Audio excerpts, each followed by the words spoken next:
Hello and welcome to the Big Baby Podcast. It's Gahoole here, as always, and here we have my illustrious co-host, the DAIYMO. How's it going this week, DAIYMO? You doing all right? Well, baby noise. I forget the Discord mutes it, but I did a baby cry noise. Well, I'll get it when you send me your audio. I'll get it, so I'll be able to hear it then. But it'll be everyone will hear. I'll hear it when everyone else hears it, which will be a special event. Are you ever gonna call me my Christian name, or are you just gonna continue to call me my slave name? You're right. So I've got Rusty Spatula here. We're here to discuss. Thank you. We're here to discuss this week. Our topic was remakes. That's right, folks, remakes. Now, everyone loves a good remake. We're here. There's been a lot of remakes lately in Hollywood. Hollywood's always remaking movies. They've been remaking movies for a long time, though. I think it's a misnomer to say that there's probably... I mean, there's quite a few now, but there's kind of always been, even going back to the 60s and 70s, and even back when the sound first happened, you know, with the transition from silent to sound and sound to color, you know, all that. There was lots of remakes back then, but we're here to talk about the modern remake, I think, is what we're going to be discussing. Does that sound about right? Yeah, and to go off of what you were saying, like, you could argue the sort of film in general is kind of a remake, because they were doing plays that came out like 5 years ago. And even like Broadway and things like that, like sort of in a way, cinema is a remake. That's true. I mean, to be fair though, at least back in the day, it was almost like you were watching film, like you were bringing the Broadway show to more people, right? Like look at like Streetcar Named Desire. You know, I think that's like the most obvious go-to when I think of what you're talking about with that, where it's besides one actor, it's quite literally the same cast from the Broadway show. But then they just record it and they bring it to the rest of the country, and so that way the rest of the country can experience what was once previously limited to a certain New York audience. So, and I think one of the reasons why remakes feel so annoying nowadays is like I could give you an argued reason why it made sense just then to remake Streetcar Named Desire from the play to the movie within a couple of years of its existence. Well, it's almost not fair to call those remake isn't the right word. It's almost like they're translating it. Translating it like a book to a film. It's like the play to a film. There's more than just like copy paste. Like they're changing it from one medium to another. So there's like different way the story's told. It's adapted differently. It's not just like we're gonna make, instead of a cartoon, we're gonna make the lions real this time. Well, but they're still animated. Which is, you know, I think I know what you're saying, and I think, you know, if you go back to the early days of film, you know, like especially like say, let's look at horror movies. There was a lot of like silent horror movies that got remade into sound horror movies, pretty within like 15 years of their existence. You know, it wasn't that long between, say, you know, like the Lon Chaney seniors to the Lon Chaney juniors, if that makes sense, right? I can't think of more specific ones, but like, you know, Nosferatu wasn't that, you know, it only came out like 15, 20 years before Dracula did. And it's the same story, but just being retold, but with sound now. But I guess as technology advanced in film, it made more sense back then to remake some of those stories and remake some of those films that were previously still considered quality films in like of the silent or even the black and white sound era into the early color era, right? There was a reason, there was an excuse, you know, like, oh, well, this is an old black and white movie, let's make it again, but now in color. Whereas nowadays, when you're remaking a movie, it's, you know, we're remaking a movie from the 80s, but now it's the 2020s. I think maybe Scarface is the most interesting example of a remake, because like Scarface, of course, original film, dumb accent. But now we can remake it with an even dumber accent. I think that was sort of a bold choice.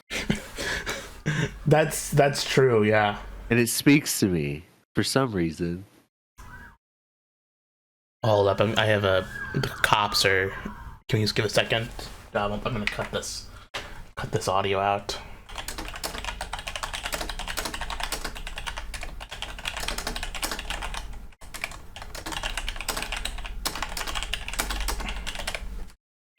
Okay, I'm gonna make a loud clap to alert me. Yeah, Scarface. I haven't seen the original, but yeah, that's a good point. What's But I guess my point I was making was, if you look, we can go through the whole, if you want, we can go through the whole history of remakes. But I think a lot of people, why people feel remake fatigue nowadays, is because of the unnecessariness. They're just completely not. There's no, novelty to these new versions of these old movies. There's nothing like particularly. They're not. It's sometimes a new take on an old story, but it's still like the old story isn't that old, and it's not like. I don't know, if you look through most of human history, like we're mostly like reading and talking about stories that are like hundreds of years old, and they carry on, and we kind of just live with them. And it's only now that we kind of have to have like a new version of a story every 15-20 minutes, but do you prefer them re-releasing films to the remakes? Yeah, I do actually. I think I like for Jesus.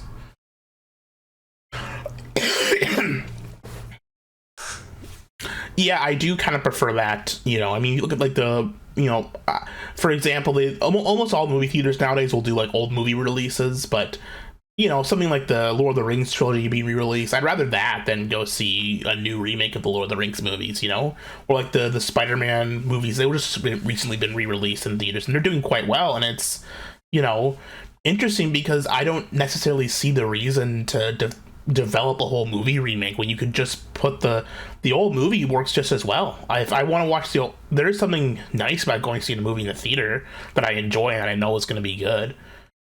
I just don't trust. I don't see there's a good reason to remake some of these movies. They're not necessary. They're not that old, I think. Well, at least with a remake, like people are working at the very least. Now the studio's just re-releasing like the same movie over and over again and just taking in the money. It's very dystopian. It's like you could have a fat cat executive that releases like one film every year and just takes in the money and then does it over and over again. It's very, very bleak if you think about the sort of the ramifications of doing this over and over and over again. I guess you're right, but I guess that's mostly because we've grown up in the modern era of movies where there's always new movies coming out. If you look at like the 60s and 70s, they would re-release movies all the time back then. I mean, the classic example is like The Godfather. My mom worked in a movie theater growing up, and The Godfather played there for like 3 years straight. It was a one-screen movie theater, and The Godfather was the movie for many, many years. And I'm sure they re-released it every couple of years because everyone wanted to go see it, sometimes that you can get away with that. I don't think there's two ways to go about it. You can say, well, people are getting money, they're working, they're getting jobs, but it's also just a giant waste of time and money and effort to make something that no one will care about. Well, Shrek 2 was re-released. I don't know, like a week or two ago. And I thought, it would be funny to watch Shrek 2 in the theaters, but then I was like, well, I could just watch Shrek 2 at home. Why would I go out to watch a film that I can stream in the comfort of my own home in a theater with a bunch of children? Good question. I guess if you have children, it's nice to force them to sit in a movie theater where they have to be quiet, instead of being at home. Maybe in this family, we respect Shrek. Well, a movie will keep a child entertained, like it's a way to like go out and do something with your child and like not have them, especially if you have a louder child, that they'll usually be paying attention to the giant huge screen with the movie playing on it. For a family movie, I think there's actually a good reason for that. But I mean, you can make that argument about new movies too, though. Like, why would I go and pay $20 to go see a new movie in the theater when I could just wait a couple of months and then watch it on streaming? Like, do I really care to have to see like today? Most movies, the answer is no. Well, presumably, like in the case of Civil War, it's going to look its best in the movie theater. Like if I go out to see a movie, Gahoole, I don't want to have to make this personal, but you're one of the only people I know who goes out to the theater, pays hard-earned American dollars to go see something will be shit. Yeah, but sometimes that's what I want to watch. You love to go see things that will be shit and make you angry. But when I go out to see a film, I grab my best gal and we go out to see a film at the cinema. Usually it's going to be okay to good, and that's the best place to see it is at the old cinema. Well, here's an argument for you. With most movies that come out nowadays, I can't trust them to be okay to good. And I think most good movies nowadays are what I would consider to be indie films or low budget films, which I don't think benefit that much from being seen in the cinema. I think I could have watched Civil War at home on my big TV and probably enjoyed it just as much. I don't think that the theater experience added a ton to that movie.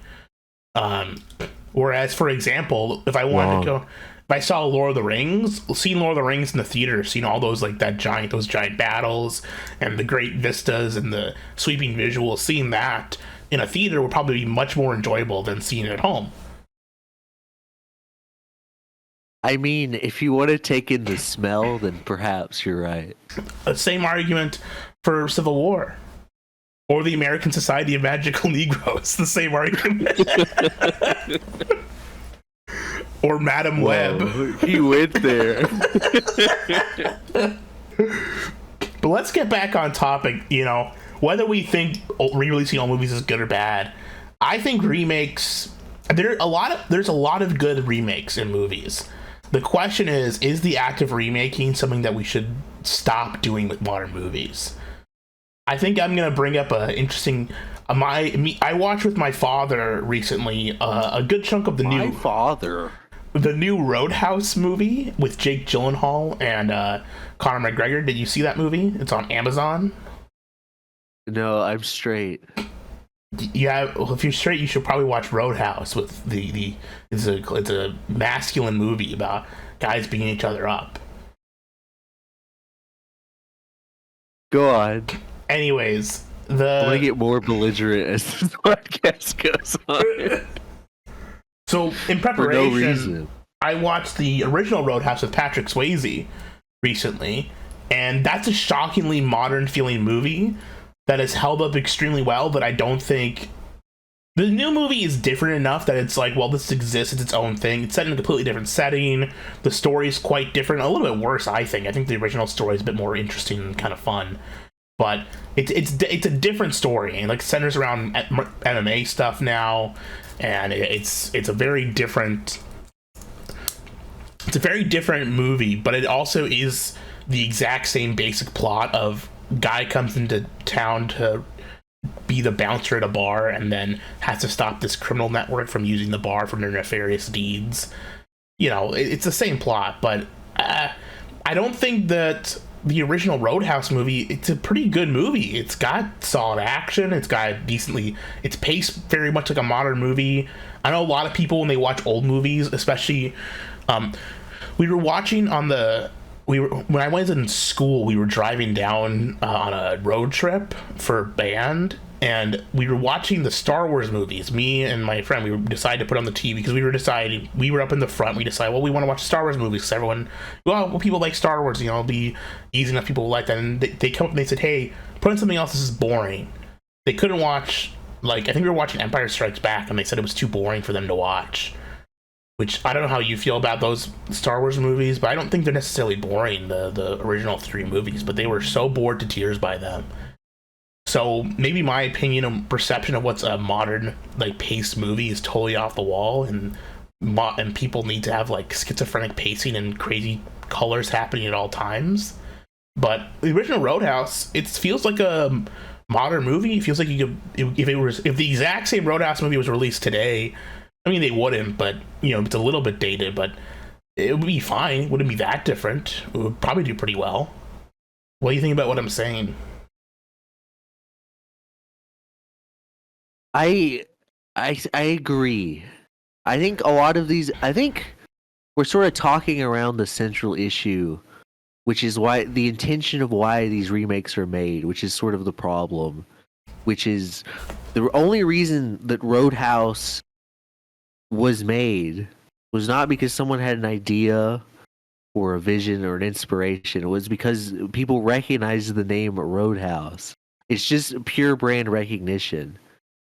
The same reason that there's a new Star Wars film and do Star Wars things, not because anyone particularly cares. It's because you recognize the name Star Wars. And there certainly was a little bit of that in the past, but they've sort of taken it to like a comical degree. Yeah. To where it's ridiculous. We're remaking things from our childhood that they're going to probably be remake Space Chimps.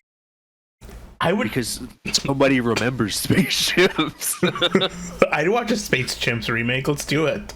You get the Planet of the Apes director to make it with the animation from that, but put them in outer space. You know what I'm saying? Like Space Chimps, but like War for the Planet of the Space Chimps, or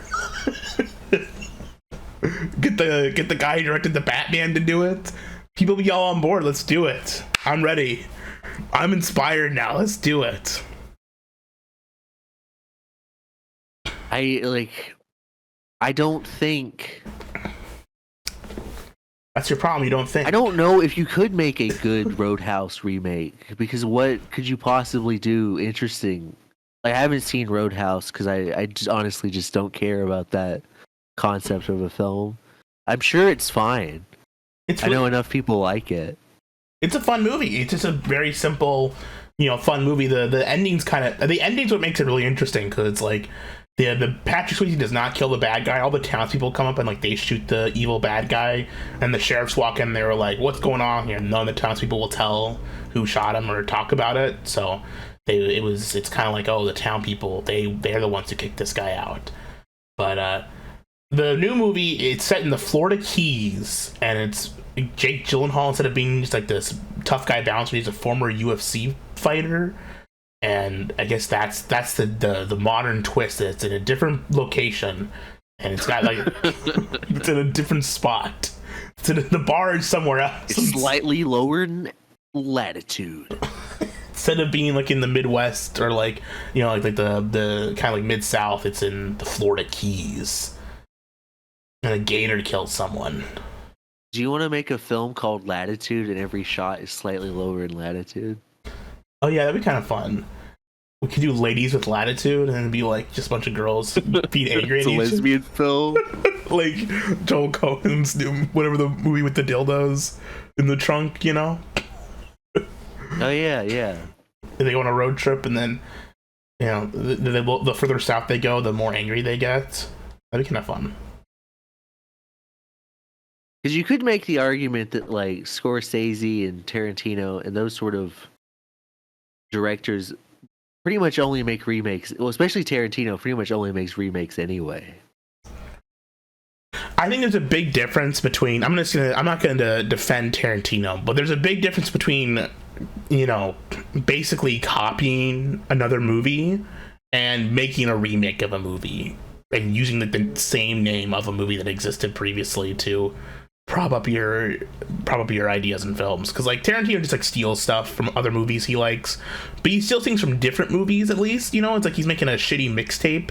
He's like a rap or hip-hop artist, where like hip-hop artists don't actually make music, they just like steal from other people's music and they just kind of like mesh it together to make it sound different. I guess that's what Tarantino is.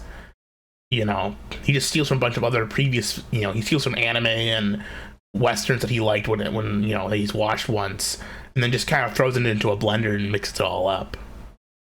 You know that black people don't make their own music and rap movies and not rap songs and hip hop. They just like copy like other actual songs. I didn't know that until like very recently. Very, very few are actual original like songs or beats. It's all just like copied crap. It's really disappointing, depressing, don't you think? Well, I think it's kind of cool. The sampling, I think, is kind of a creative way to use existing medium. Well, so you like Tarantino? You say like Tarantino? Well, for the most part, I do like Tarantino. But the movies he copies are way better than Well, he These makes. are actual films. That's true. Like if you like Kill Bill, just watch Lady Snowblood. It's like 10 times better. But it doesn't have the funny music and it doesn't have white people in it. Yeah, but it's like 10 times better. That's why it's 10 times not as important to people, Ethan. I think it's important to someone, and that person's Quentin Tarantino. That's true. But yeah, it comes back to intention. That he's stealing things because those movies meant something to him, rather than because people recognize the name. Yeah, I don't think. Well, like, it's kind of like, here's a good one. Spike Lee is remaking that High and Low film by Akira Kurosawa's remaking that, right? With Ice Spice, like you were saying before in a previous episode. Why do you think he's remaking a movie that has, like, no brand name or cultural value? Why do you think he's doing that?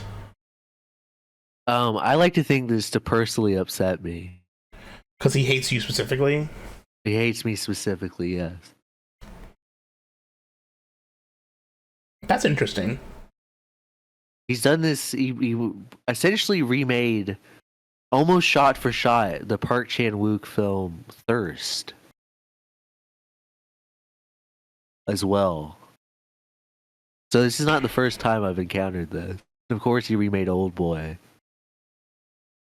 He just really hates Asian people. Jesus, I thought that was a joke. I didn't realize he did Thirst too. Oh my god. But, like, it's one thing. That's another thing. I think if you look at modern remakes, there's two types of modern remakes. Well, I mean, there's a couple, obviously, but the two main ones I see are the cash it on the brand name with a pretty, like, mild to mediocre story that isn't. These are like inoffensive but kind of like gross. Like this recent Roadhouse remake, or if you watch like I don't know, there's a couple of remakes recently. But when you watch like a remake of a movie, it's just kind of like boring. It's not like particularly good, or like I think they remade like the Italian Job recently, like again. Does that sound familiar? Again? Then I think they remade it again. Yeah, with like women or something. I think I saw a trailer for that. But I don't remember any. I don't remember it coming out. But it had to. At some point. Oh, so there's the Italian Job, the 1969 movie. There's a 2003 film, and there's a 2012 Indian film. What? Oh, you caught the Indian film. But actually, the 2003 Italian Job is a good version of good reference for that, right? Where it's like, we're gonna take this old movie, we're gonna remake it. Where it's like, oh, we'll put modern actors and a modern spin on it, and it's gonna not be so like bad and like destroys the legacy of the old movie. It's just kind of like, oh, we're paying tribute, we're using the movie again, we're doing it again, but it's not also good enough to be remembered like the old movie was, and there's also that happens a little bit, but what happens more now is the ego driven, I must make the movie for me, this is my movie now type of thing. It's the I'm better than the original movie remake. Like that's the Spike Lee movie remakes with Old Boy, and with I'm guessing that will be the High and Low remake will be that as well, because he believes that black people are superior to Asians. Or like the new Ghostbusters, the 2016 one with the women. That's another example of that. Or I'm trying to think of other examples off the top of my head, but it's a pretty common one where it's like, we're gonna remake it. Or like the new Ocean's 11, but with women. Do you see that one? It's Ocean's 11 again for the third time, but this time it's women in charge, because women. There is like a weird strain of remakes which, like, for bizarre ideological reasons that no one understands. It's ideological. I think it's also gonna be egotistical. I think it's like the director or writer thinks they're above the original movie. And they like, this happens sometimes in horror movies too. Where they'll think like, oh, the original horror movie was so simple, but now I'm gonna remake it. Now I'm gonna make it really good because I'm so much smarter than the original movie.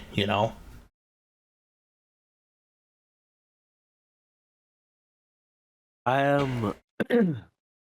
Like the new Halloween movies with the new like series of ones with Evil Dies Tonight. That those ones. Yeah, Evil Dies Tonight.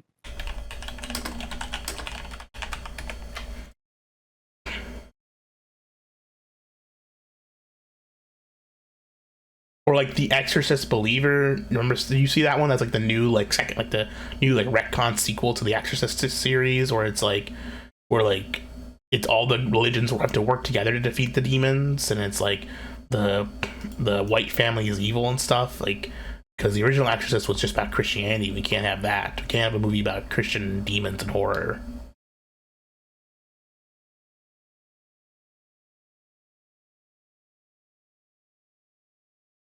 Do you have anything to? I feel like there's also like a lot of movies seem to be like remakes, but they're also like a postmodern analysis of the genre or like a film in general,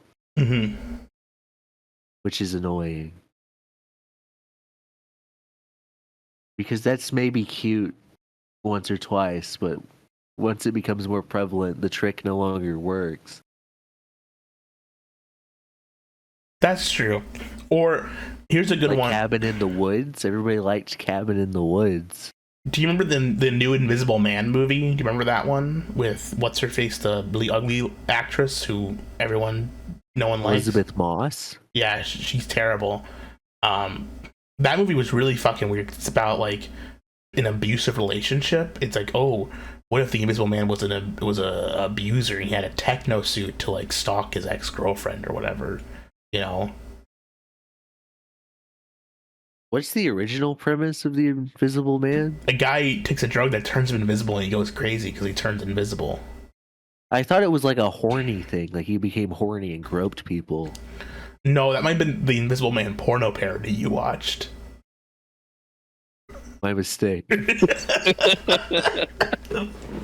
Let's talk. Well, here's another good remake, the porno remake. You a big fan of that?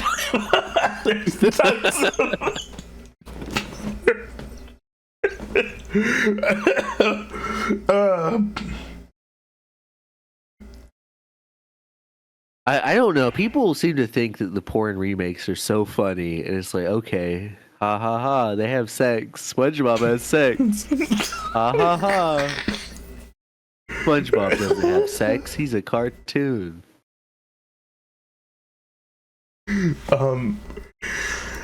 That's true.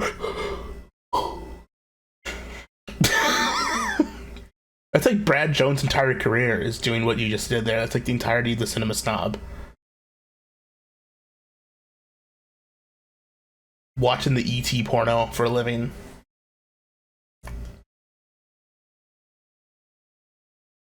Ha ha ha. It's wrinkly. Ha ha ha. Phone home. Can I tell you what my favorite remake is? My favorite remake of all time? Is it Kick-Assia? No, it's not Kick-Assia, which is not a remake. It's an original film. It is a remake. It's a remake of a film that I made. What's the film you made? But Kikia. But Kikia?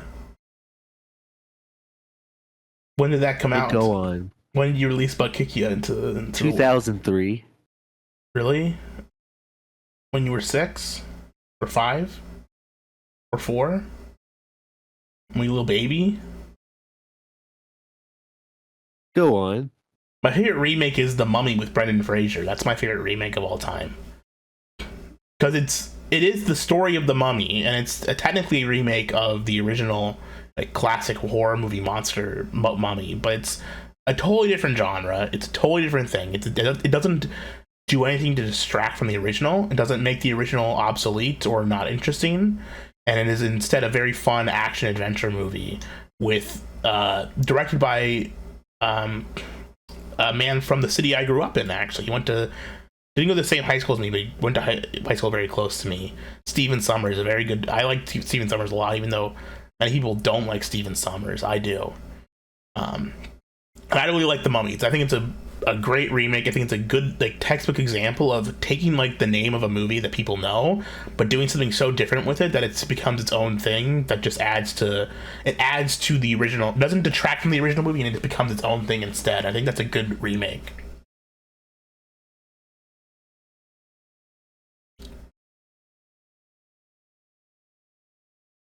I don't have anything to add to that. I haven't seen that movie in so long. It's a good movie. I like it a lot. It's fun. I don't watch it every year, but I watch it every couple years. You know, just popping in. It's a fun movie to watch every now and then.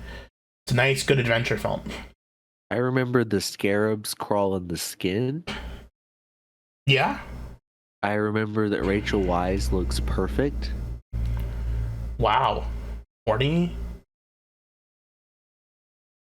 Excuse me? I said you're horny. I just what I remember about the film. It's got Brendan Fraser, and he like has a gun. And then there's that guy, the bald guy. He's the mummy. And then there's they have like the guys riding the horses to like take him down. Right? Can we take a detour for a moment? Yeah. Just talking about Brendan Fraser. You remember the hit film Looney Tunes Back in Action? Oh yeah, I really loved that movie growing up. I liked that movie a lot. So I don't know how to put this in a way that's not going to be weird, but like that film has like a strong like sexual association for me, and I cannot figure out why. What? It's really bizarre. Why? I don't know. I guess when I was a little child, I thought the girl in it was like really hot or something. Let me look her up. Let me look it up. I'm not gonna pull it up on the YouTube because I'm lazy, but I'll pull up Looney Tunes Back in Action.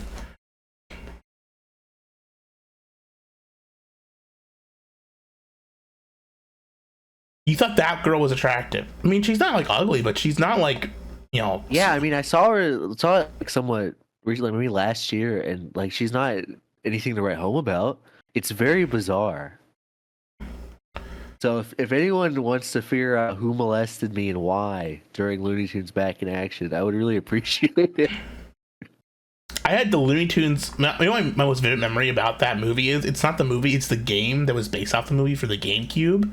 I have a very vivid memory of playing that video game growing up, like quite a bit. I remember I was playing it. I don't know if I ever beat it, but it's a game that like I remember one time it was New Year's Eve and I missed New Year's because I was playing the game too much. I didn't realize that it had turned midnight. So I missed the New Year's. I was really upset that I didn't get to celebrate the New Year's with everyone. Like no one had come to get me or tell me that it was the New Year, even though I was like sitting and playing games, and my family was all upstairs and they were having a party, and when they didn't like come and tell me, hey, it's the New Year's, I just like found out like, hey, you missed it.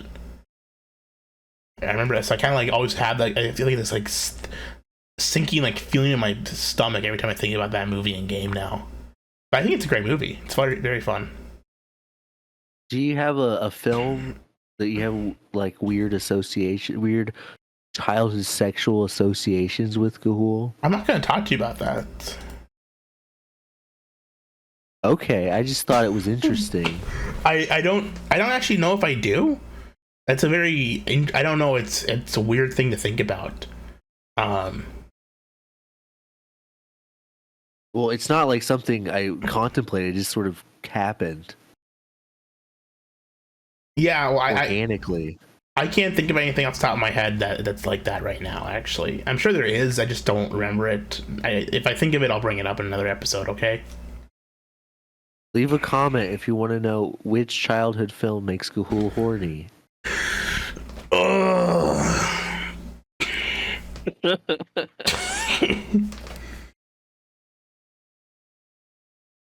Anyways, the best. Let's go back to remakes for a little bit. To finish it off, what's your favorite? What's your favorite remakes? What's your favorite remake? Scarface is definitely up there. What would the fuck? I haven't seen the original, so I who's to say if it's better or worse? Yeah, but Scarface is definitely a good remake.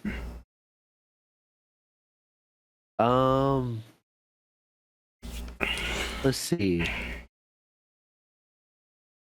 I like Scorsese's Silence, but again, I haven't seen I haven't seen the original. Yeah.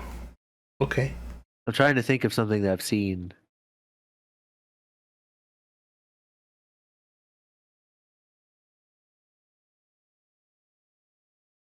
Wasn't there a remake recently that made like, oh, it was it was there was a remake of Birth of a Nation. Did you see that remake? No, I'm afraid I missed out on that one. It was about how, like, black people emancipating themselves instead of it being about the KKK. You sure watch a lot of films about black liberation. Not by choice. Well, who's forcing you to watch these movies? I can't tell you. I'm not allowed to speak their name. Is this like a CIA sort of operation? Is this how you got? You know what? Never mind. We won't. Let's just move on. Okay. Well, here's the thing. I can think of a lot of. I guess A Fistful of Dollars is a pretty good remake. I've seen Yojimbo and Fistful of Dollars. Okay. I like The Magnificent Seven. I like that. It's a good movie. I've only seen the remake of The Magnificent Seven, where Vincent D'Onofrio makes a voice the entire film, which is bold.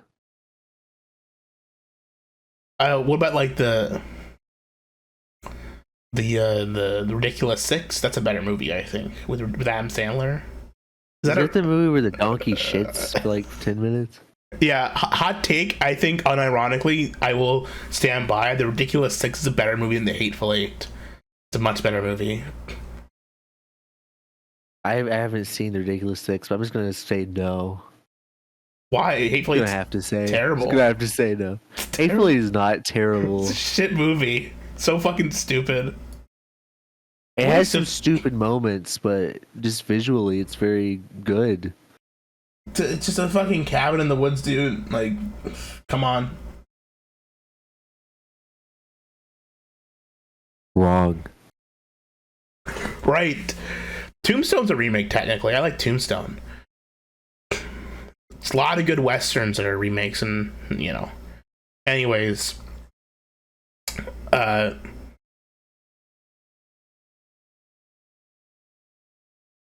The Good, the Bad, and the Weird is sort of a remake of The Good, the Bad, and the Ugly, which is a Korean Western in Manchuria in World War II, which is good.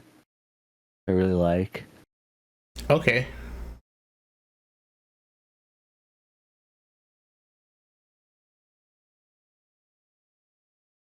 Do you like the Michael Jackson version of Charlie and the Chocolate Factory? The Michael Jackson version?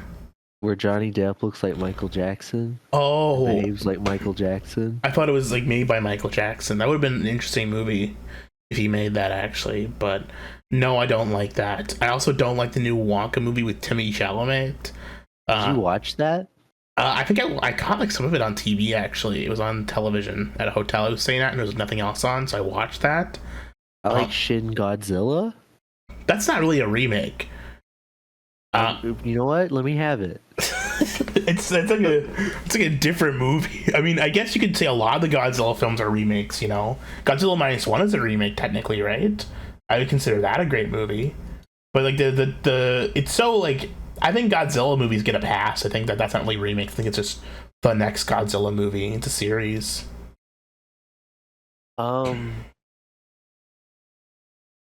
I can't in good conscience say that the Ron Howard Grinch is better than the 30-minute cartoon. Because that Ron Howard Grinch is what some people might refer to as a horrible piece of shit. But I do enjoy it. The Grinch cartoon is perfect. It's a great fucking cartoon. I wouldn't say that either. I kind of uggo. No, it's not. It's a little uggo. No, it's not. I mean, the Grinch is ugly because he's supposed to be ugly. That's like saying, "Oh, I'm not man. really a fan of Dr. Seuss's art style, if I'm being totally honest. I'm more of a Shel Silverstein child. I thought Shel Silverstein looks ugly. Yeah,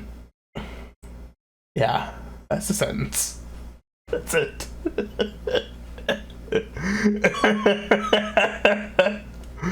The Day the Earth Stood Still did not have a good remake. I'm just looking at a list now. Okay.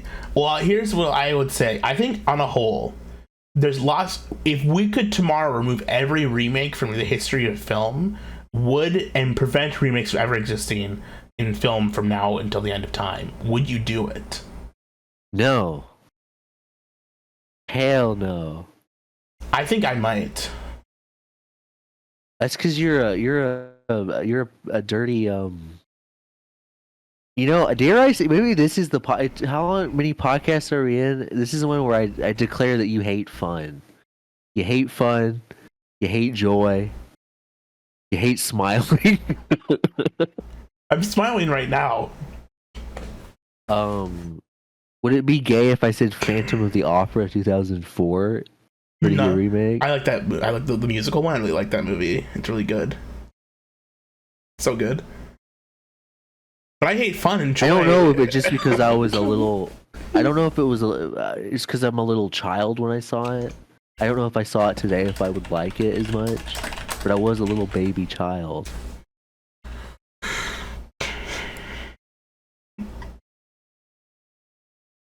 Who's to say? I'm trying to find the history of the Phantom of the Opera movies.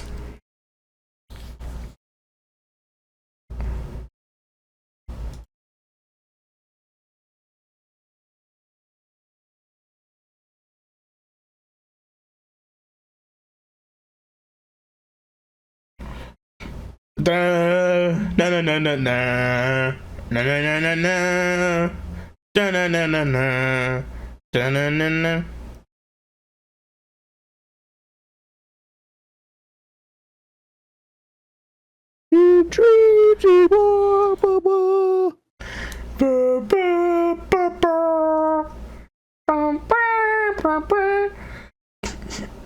Yeah, there's a 1916 version, the 1925 version, the 1943 version, the 1962 version, the Phantom of the Paradise, the 1989 version. Oh my god.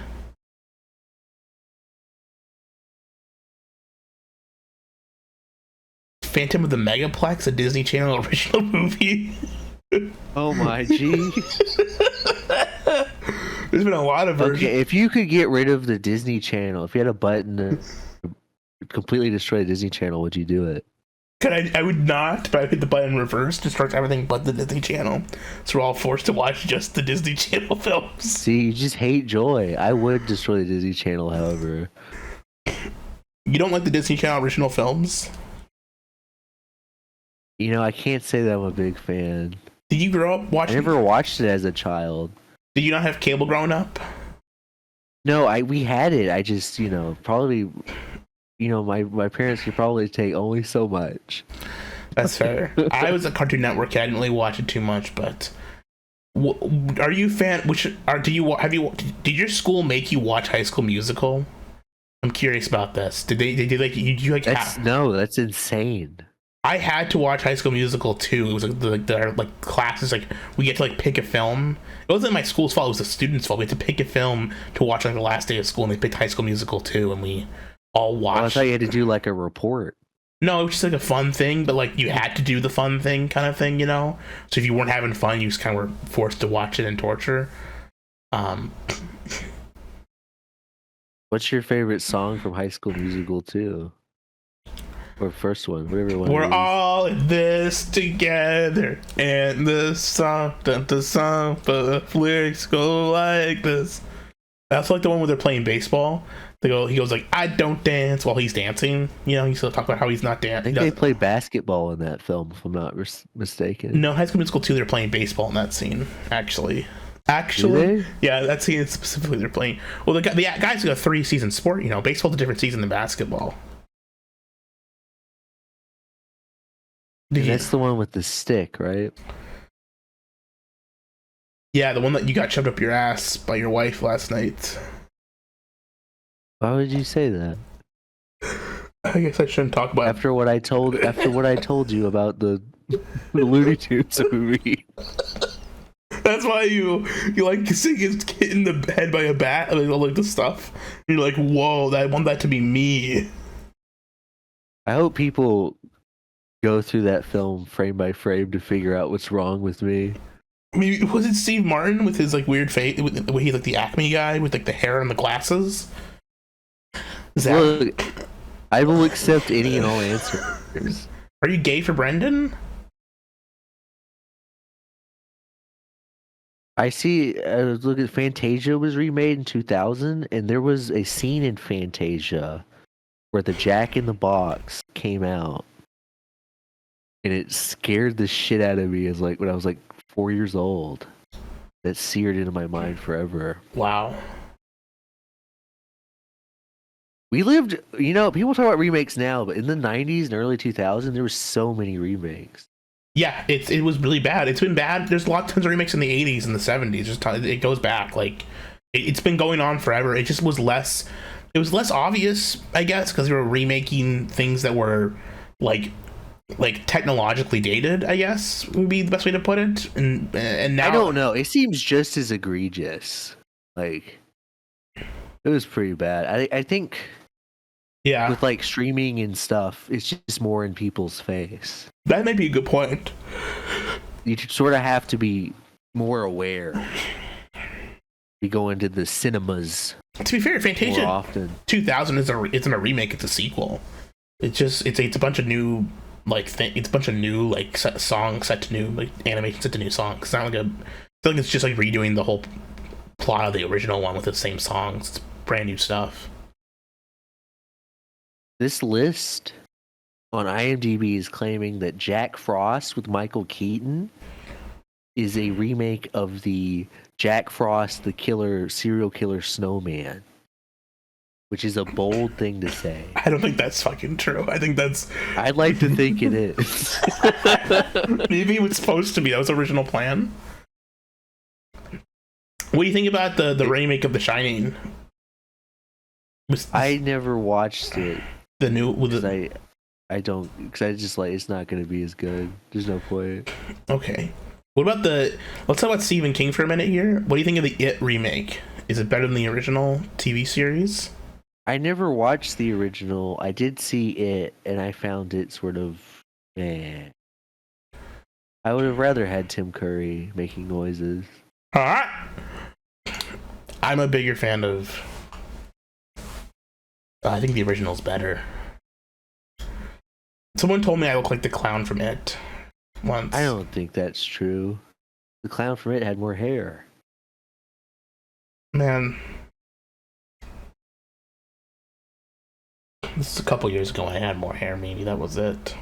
It was really sad. Sort of set yourself up for that one. I'm having like an existential crisis thinking about this now. Wow. What, the clown from It? No. Anyways, I think I think I'm kind of with you. I think remakes were just as bad. There was just as many remakes back then as there are now. I think the difference is there was probably more original movies coming out back then too to kind of offset it. Whereas now there's less original movies that come out now that are interesting. Compared the volume of media production is there's been a huge downturn in double and like mid-budget movies, so it's either most of the movies are either these remakes or you know what I'm saying, it's there's less movies coming out now, it feels like, that are of some quality.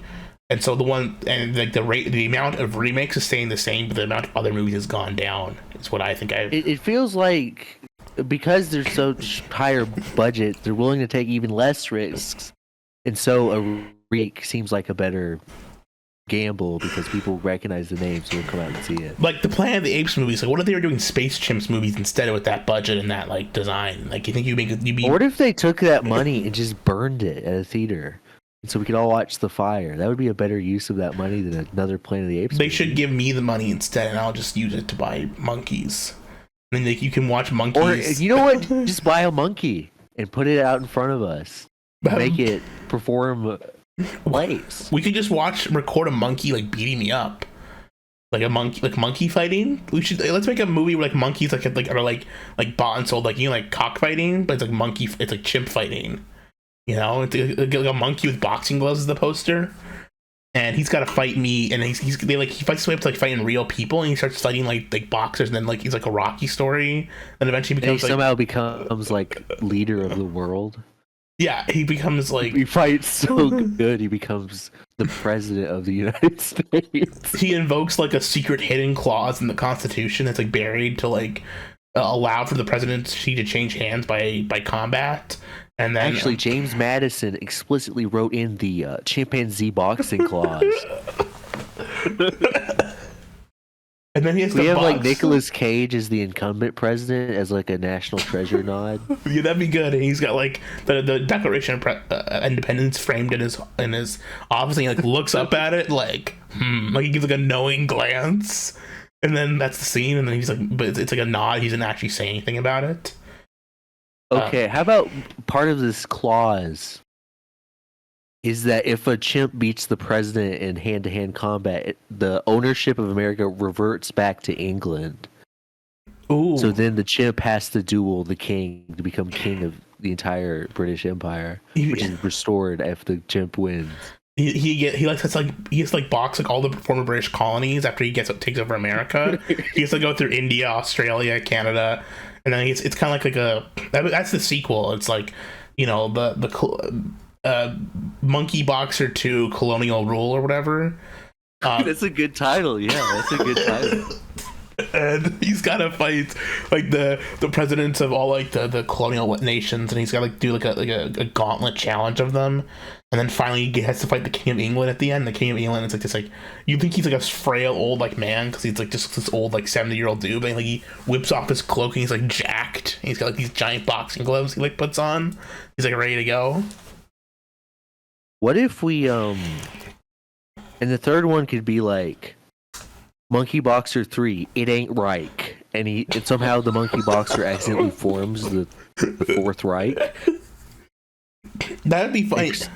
It starts a chimp holocaust, and he feels really guilty about it, so it's like the darkest chapter. That would be interesting. I think that's a good twist. I mean, it'd be interesting to see, like, it would be like a reverse blitzkrieg. Like the Reich starts in England and he has to like invade France, and like he's like saying the bombings over to France, and like this time France doesn't surrender. Maybe like, it'd be like a reverse World War II, right? Like inverse. Like all the players switch sides, but it's like the same setup. And France has lemurs because of its Algerian colony. Yeah, that makes sense. Did I ever tell you my idea for the sequels, what they should have done after Jurassic World? Did I ever tell you that? You know, the Jurassic World movies? No. Well, the obvious thing after, because they're teasing the whole movies, they're teasing like the military is gonna use the dinosaurs for like military purposes, or like the shadow government is gonna use. That's what all the movies are about. Especially the sequel movie, it's like, oh, what if the military got their hands on these dinosaurs? Think of what they could do. Well, my idea is this: you just make a movie. The sequel, it's called Jurassic World War, and it's about the dinosaurs being used in the military, and they all have to fight wars. And it's like this like gritty like dinosaur fighting dinosaur battles to the death, and then that leads to the inevitable Jurassic World War II, where Schindler's List. Where like there's like a dinosaur Hitler who's using like genetically modified velociraptors to create like a master race of superior dinosaurs to like drive extinct all the plant eaters or something, you know. And then you can bring like Littlefoot from the Land Before Time or something and have him like get killed or whatever, like have him like die, something like that. You have a 2D animated Littlefoot on screen just to be brutally ripped apart in a 30-minute uncut scene. Yeah, that's the plot. But to me, it just seems like I with the plot of some of those movies, like why did they not go in the Jurassic World War direction? Like that'd be so cool. It's stupid, but it would be awesome, wouldn't it? Well, I think it's because they write it and then they're surprised that they're allowed to make it, and then they're like, well, well, now what?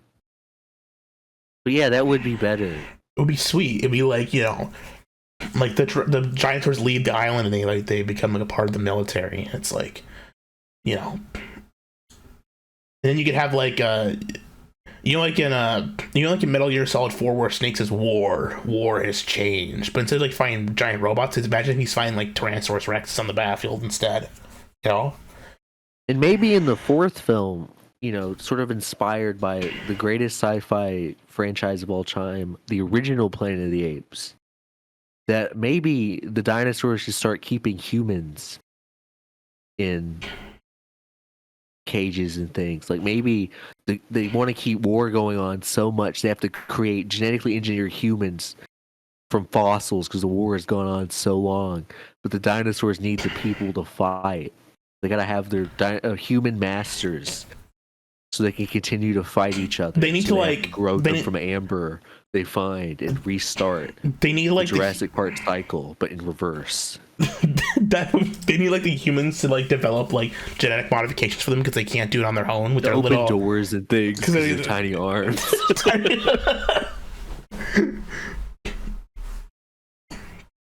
Yeah. So I think what we're saying is that we should not be allowed to be in charge of movies. So we just make a bunch of shitty remakes. What you're saying, right? Well, I think our remakes would be a little bit more interesting. Well, you just got to go crazy with it. I think they try to. I think the problem with remakes, sometimes they try to play too safe. They try to appease too much of the original fans. When really you should just go crazy, because if it's so totally different, the original fans are just gonna be like, oh well, it's a totally different movie now, so it doesn't really matter that it's like a remake of the original, because it lets the original just be itself. Like the Mummy remake, that's what the Mummy remake is good about. It's not really a horror movie, so it doesn't really affect the original classic horror movie. It just kind of like makes a totally different thing, also called the Mummy. Yeah, there should be like a Gremlins 2 movement in remakes where we just make things bigger, insultingly bad. Bigger, badder, dumber. I think that's what they're doing with Joker 2. They're making it a musical, right? It's gonna be a musical. They're making something so bad because everybody loved the first one. They're just spitting in your open mouth because you will take it and you will like it and you'll pay for it. I think, you know what? I think you're wrong. I think that movie, they're going for the femmes. They went for the incel audience in the first movie. They saw the rise of the femcells. They're making the femcell movie now. And we're gonna be seeing all the women are going like Harley Quinn is literally me, and it's not gonna be like the BPD horrors like Margot Robbie Harley Quinn. It's gonna be like, whoa. It's gonna be because in the movie, Lady Gaga literally looks like Jessica, King Cobra's JFS's new girlfriend. Have you seen King Cobra's new girlfriend, Jessica? No. Why do you keep asking me this? Well, she looks like Jessica from King Cobra. So what that says to me is that they're gonna make like a femcell, like actual crazy woman, and they're both gonna be in. I think it's gonna appease. It's this one's for the girls, the guys, the incels. We got our movie now. The femcells get their movie, and sometimes it's okay. Let the girls have one, boys. I don't think that that's the case. I'm gonna go out on a limb and say that I disavow that interpretation. I think this director really thinks he's profound. That's probably why he's making it so darn artsy. Well, he made The Hangover. I like The Hangover. It's funny. Shush. Did you like The Hangover? I haven't seen the other Hangover movies. I saw the first one. I don't like Ed Helms, so I stayed away from those films. Wasn't Ed Helms the guy who divorced the one lady who made Don't Worry Darling, and like she served his divorce papers to him? Oh, that was Ted Lasso guy, right? I don't know. Let me check. That's Jason Sudeikis who it was. It was not Ed Helms. But they Jason suck asses. Jason Sudeikis and Ed Helms look like the same person. They feel like they're the exact same individual. Because I don't really care for either of them. Why?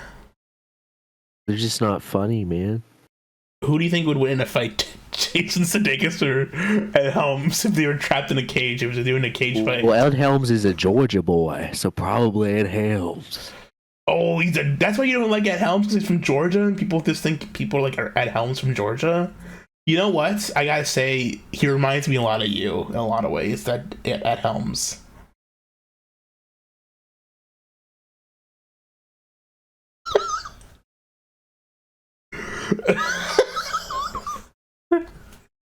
What do you think of the remake of Twister? They're calling it Twisters. Is it a remake or is it a sequel? The description says an update. Well, they're just calling it an update because it was like It's a patch. They used to call them soft reboots. Now they're just calling them updates. I just call them bad. I don't know. Maybe it'll be terrible. The new Twister. I'm guessing it's gonna be shit. Did you see the new color purple? Since you're really interested in the Black Liberation films. No, I can't see purple. Oh, that makes sense. Who do you think would win in a fight? The color purple or the color green? Green. Green. Oh. Green. Oh. So I guess we should wrap up this episode. Yeah, I'm just rambling nonsensically. Man, sometimes you just gotta ramble. Sometimes, man, you just gotta let it. You're such a stick in the mud, man. If I didn't know better, I would say you just didn't fucking like me. You got a fucking problem with me. You hate fun, man. You fucking. You're like, I don't see the point of watching a new movie. I just want to watch Lord of the Rings over and over at the same theater every day. I want to pay my $60. I want to sit down and I want to watch the same film every day. You know, I don't want to. I want to watch Fellowship. I want to drink my tepid water. I want to eat my Cheerios, and I want to go to bed at 9 a.m. 9 a.m. That's late. I don't want to watch just one movie at the theater. I want to watch Fellowship of the Ring, then I want to watch The Two Towers, and I want to watch Return of the King. That's 3 movies. I like my simplistic narrative where the good guy is good and the bad guy is bad and nothing exciting happens. No, I don't like movies like that. That's why I like Lord of the Rings. I want to eat my oatmeal. Here's my impression of DAIYMO. I don't want to do anything fun. I just want to sit at home with my bonsai and my plants and my fish, and I want to tend my garden like the 80-year-old man I am. I don't want to do fun things like play video games with my friends or go hang out or do anything cool, because I just want to go tend my garden because I'm an 80-year-old man and trapped in a 30-year-old man's body, or more like a 20-year-old man's body. You know, that's my impression of you, DAIYMO. What are you going to do about that? Yeah. Thanks for watching this week's episode. We'll see you next week, everyone. Bye. I'm Big Baby. I'm Big Baby.